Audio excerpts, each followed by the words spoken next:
মুসা নবীকে মেরে ফেলার জন্য আমি আল্লাহ মুসা নবীকে গায়েবী মাদদ করেছিলাম। আমি আল্লাহ মুসা নবীকে হেফাজত করে ফেরাউনকে নীল দরিয়ায় ডুবিয়ে মেরেছিলাম।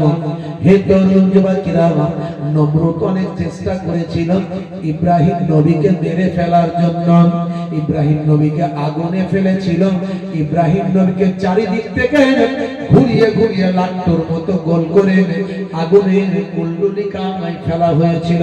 হে তরুণ যুবকেরা, আমি আল্লাহ তাআলা সেই আগুনকে বললাম, ইয়া নারু কুনি বারদান ওয়া সালামান আলা ইব্রাহিম।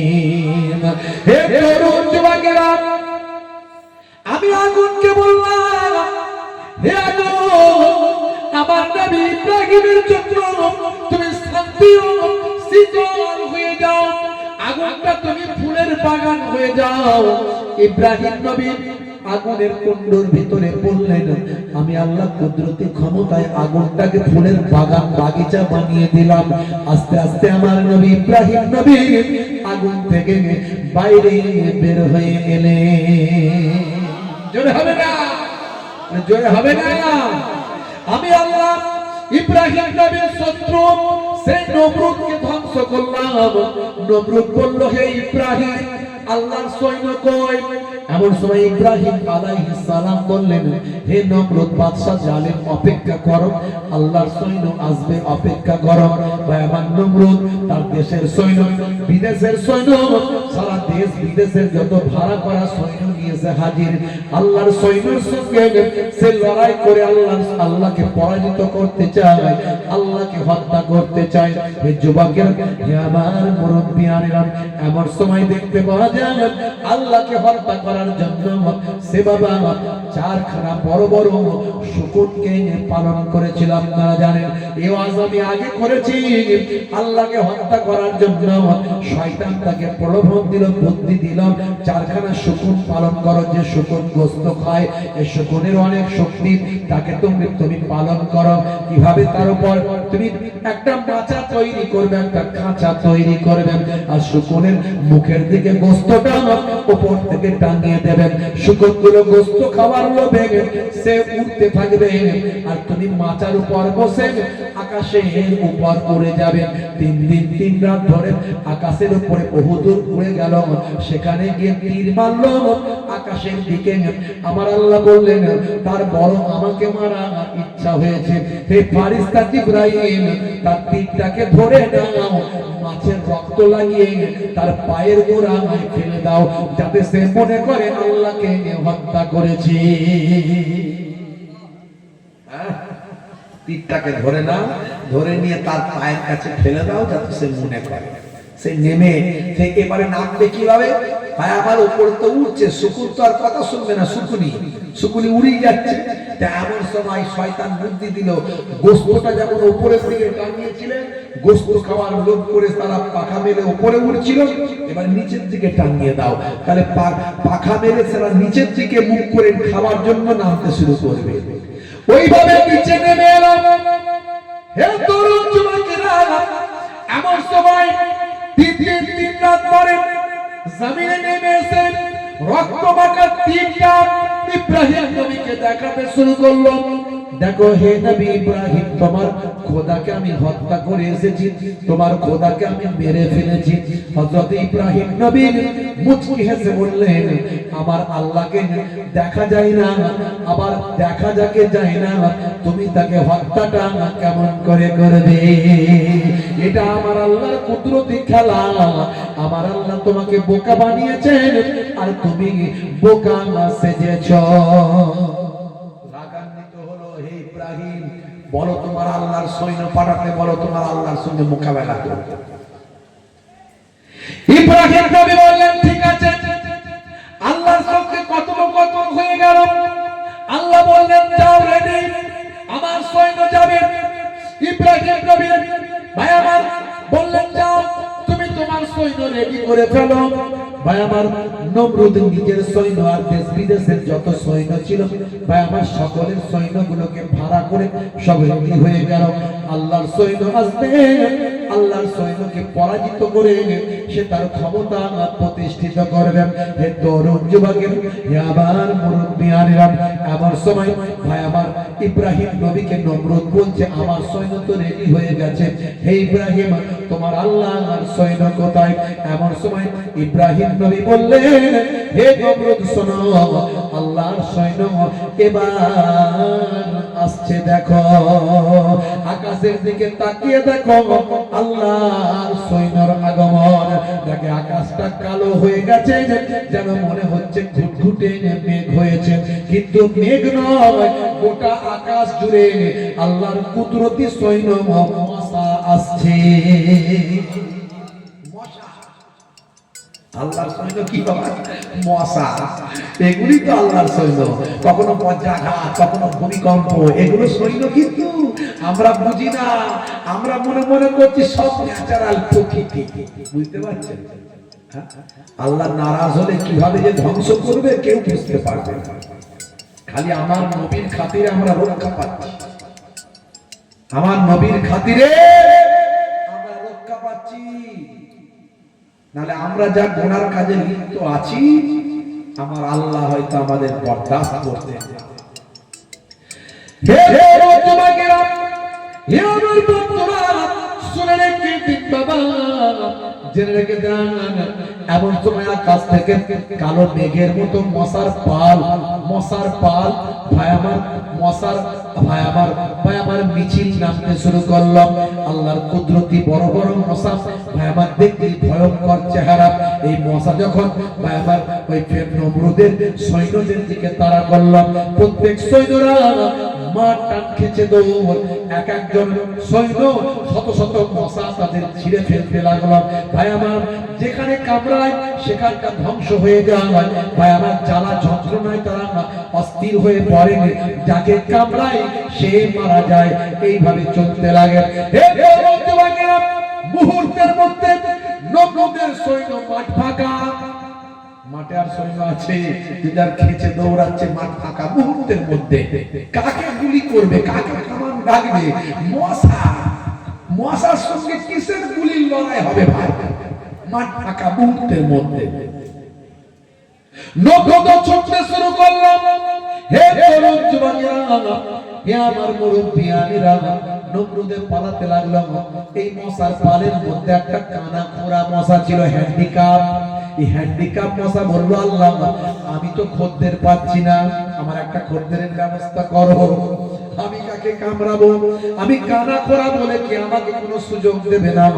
আল্লাহ বললেন, দেখ তোর একটা বড় খদ্দের দিচ্ছি, দেখ এদের মধ্যে সবচেয়ে বড় মাতব্বর, এদের মধ্যে সবচেয়ে বড় মস্তান, মস্তানদের মস্তান আমি নমরুদকে তোর খাদ্য বানিয়ে দিলাম। কানা খোরা মশা ভাই আমার নমরুদের কাছে গিয়ে দেখে চারিদিকটা প্যাকিং করা, এমন পোশাক পরেছে কোথাও ছাদা নাই, কামড়াবো কোথায়? দেখছে দুটো ফুটো পেয়েছি না, বুঝতে পারছেন?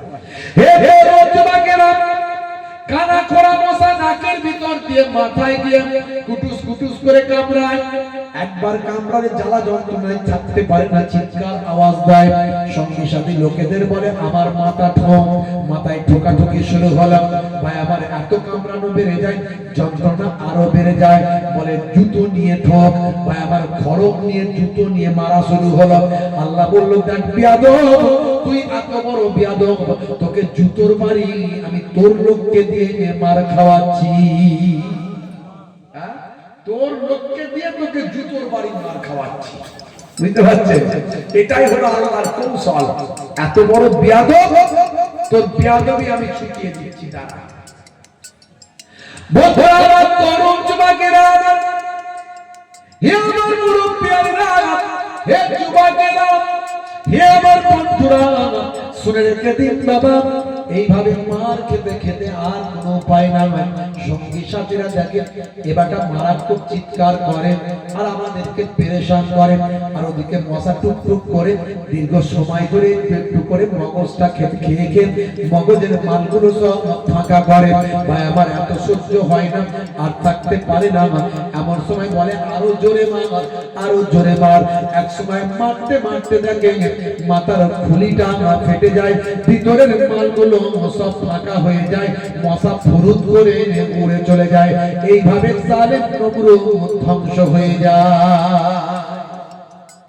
মুসা কালিমুল্লাহর জামানাতেও আমার আল্লাহ ফেরাউনকে এইভাবে ধ্বংস করেছিলেন, নীল দরিয়ায় ডুবিয়ে মেরেছিলেন। হে তরুণ যুবকেরা, হে আমার মুরব্বিয়ানেরা, হযরতে নূহ নবীর জামানায় জালেম উম্মতকে আমার আল্লাহ এইভাবে ধ্বংস করেছিলেন। প্রত্যেকটা নবীর জামানাতে যারা জালেম ছিল তাদের আমার আল্লাহ এইভাবেই ধ্বংস করেছিলেন। হে উম্মতে মুহাম্মাদী, তুমি যদি আল্লাহর হয়ে যাও আমার আল্লাহ তোমার হয়ে যাবে, আর যারা তোমাদের উপর জুলুম করছে আমার আল্লাহ তাদেরকে এভাবেই ধ্বংস করবে। কিন্তু আমরা হতে পারছি কি 100 জনের 95 জন নামাজি করে না, ধরাকে সরা মনে করেছি আমরা। কথা ঠিক না ভুল? কথা ঠিক না ভুল? দরুদ শরীফ আল্লাহুম্মা সাল্লি আলা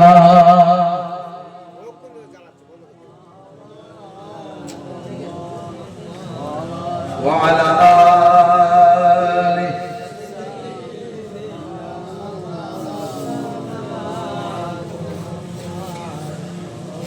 আল্লাহুম্মা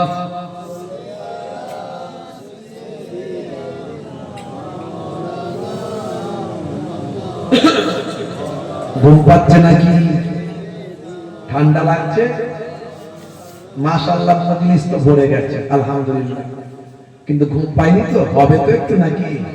একটু হবে কি? খুব কষ্ট হচ্ছে নাকি?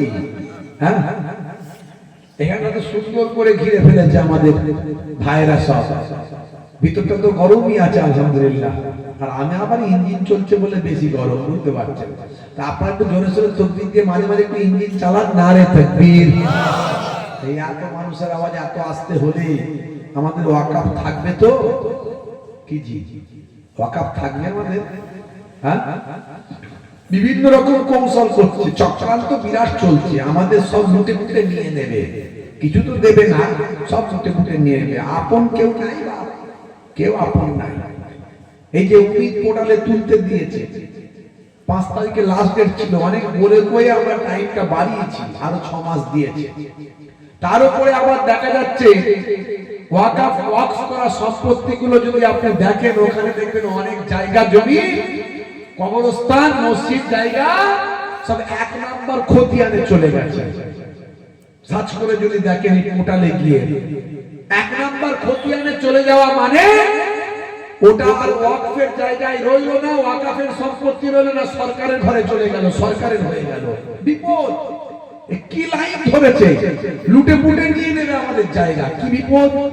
আমার বাপ চোদ্দ পুরুষের আমাদের দেওয়া সম্পত্তি, বাপ চোদ্দ পুরুষের দেওয়া সম্পত্তি আমাদের গরিব দুস্থ মানুষের উপকারের জন্য, সেই সম্পত্তি এমনি তো সব লুটে পুটে খেয়ে নিচ্ছে, সব যেটুকু আছে সেটুকু রাখতে চায় না। আমরা এত আন্দোলন করে, এত লড়াই করে কোন রকমে চলছি। আপনারা জানেন লেকচারার্স অ্যাসোসিয়েশন অফ বেঙ্গল, বাংলার খ্যাতনামা বক্তা আলেম ওলামাদের একটা সংগঠন, আমি তার দায়িত্বে আছি। এর আগে এই ওয়াকফ নিয়ে আমরা সুপ্রিম কোর্টে মামলা করেছি, আমি নিজেও সুপ্রিম কোর্টে মামলা করেছি, আপনারা অনেকে সোশ্যাল মিডিয়ায় দেখেছেন, জানেন।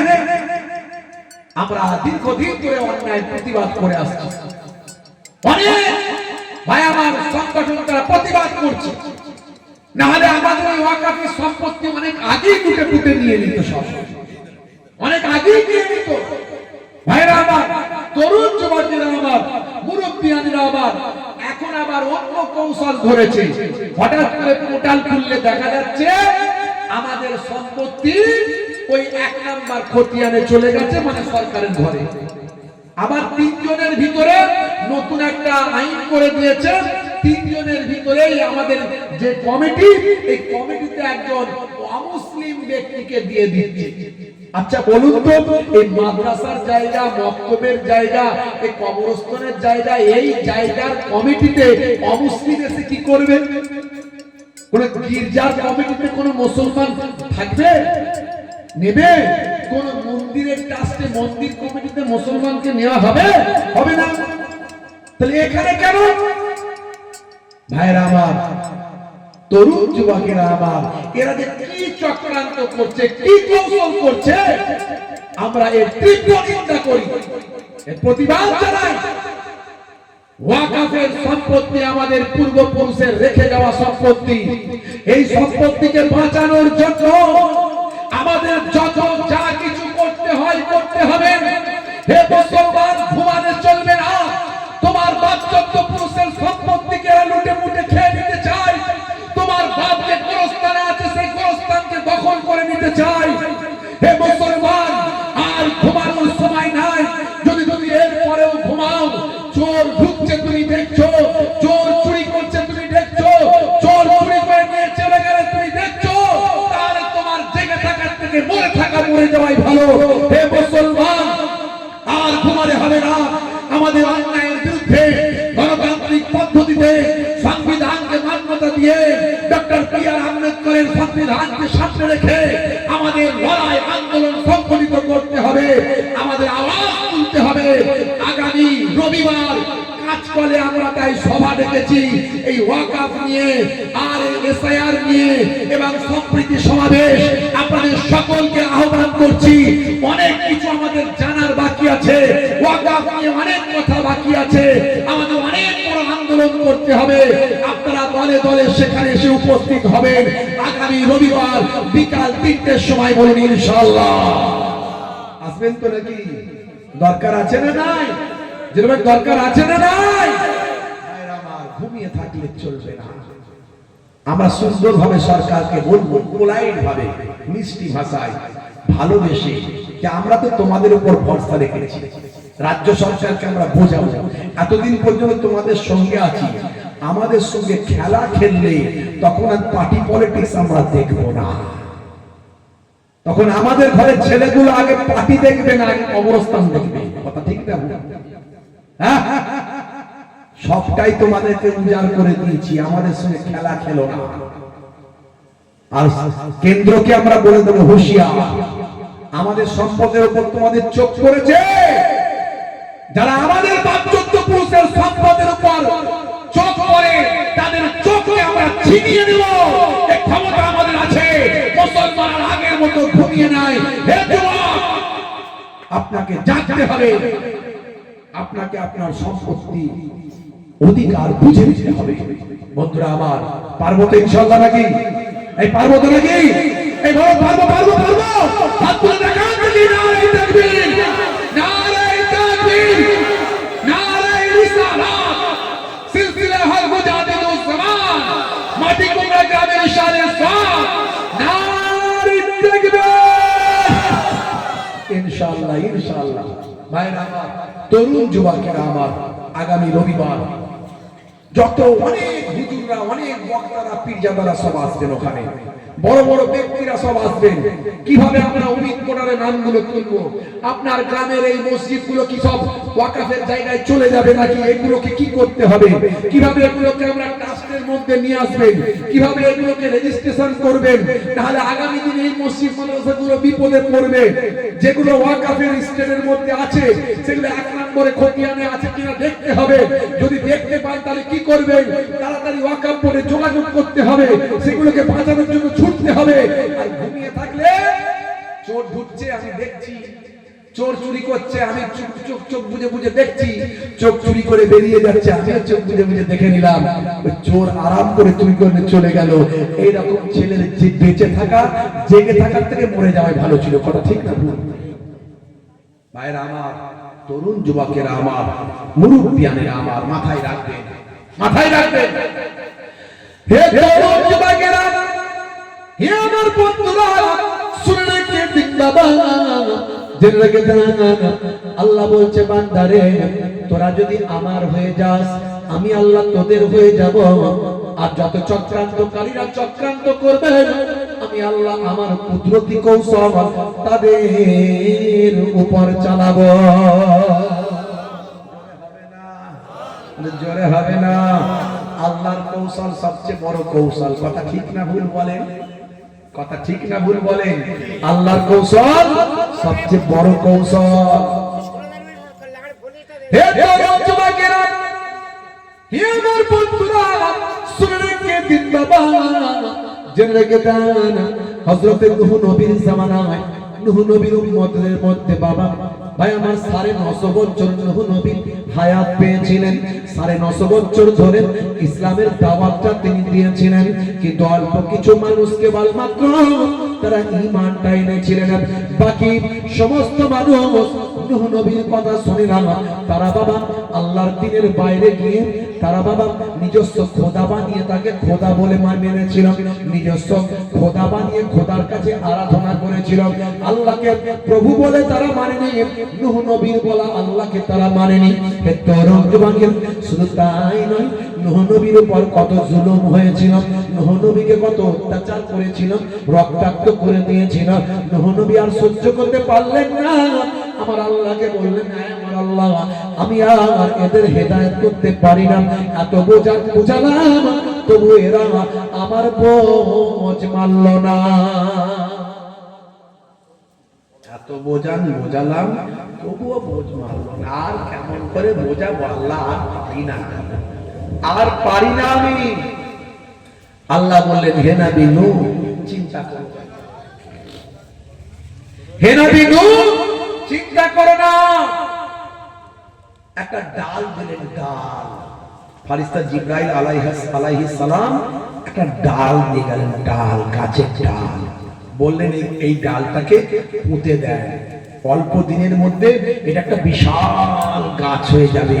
আর সেই গাছটা থেকে আপনি আপনার লোকজন নিয়ে একটা বিশাল নৌকা তৈরি করবেন। লম্বাই হলো 1200 হাত, চওড়াই হলো 600 হাত, আর উচ্চতায় হলো 30 হাত। নৌকাটা হবে 3 তলা। বুঝতে পারছেন? হ্যাঁ, আমার আপনার মতো হাত নয়, নূহ নবীর হাত আমার আপনার মতো নয়। আজও দেখবেন শ্রীলঙ্কায় যদি কোনোদিন যান, তো ওখানে একটা পাহাড় আছে, মুসলমানরা বলে আদম পাহাড়, আর অমুসলিমরা বলে অ্যাডাম পাহাড়। অ্যাডাম মানেও আদম, আর আদম মানে তারা বলে অ্যাডাম। আমরা বলি আদম, তারা বলে অ্যাডাম, মানে আদম নবীর পা। বুঝতে পারছেন? আজও গেলে দেখবেন পাটা লম্বাই হলো কিছু কম বেশি 7 ফুট লম্বা। আমার আপনার লম্বা 7 ফুট হবো?